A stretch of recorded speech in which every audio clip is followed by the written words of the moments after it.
In Vidyadhari వేషం సరోజతో వేయించాలని హోనప్ప ఆలోచన. సరోజకు ఇష్టం లేకపోయినా తల్లిదండ్రుల బలవంతం మీద ఆ చిత్రంలో నటించారు.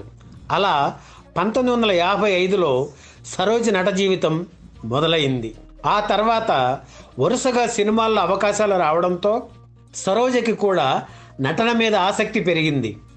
అంతవరకు కన్నడ చిత్రాల్లో నటించిన సరోజ 1957లో తంగమలై రహస్యం చిత్రంతో తమిళ చిత్ర పరిశ్రమలో అడుగుపెట్టారు.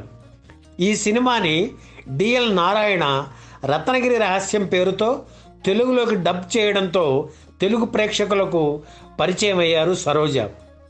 ఆ తర్వాత 2 నెలలకి ఎన్టీఆర్ తన సొంత చిత్రం పాండురంగ మహాత్మ్యంలో సరోజకి అవకాశం ఇచ్చారు.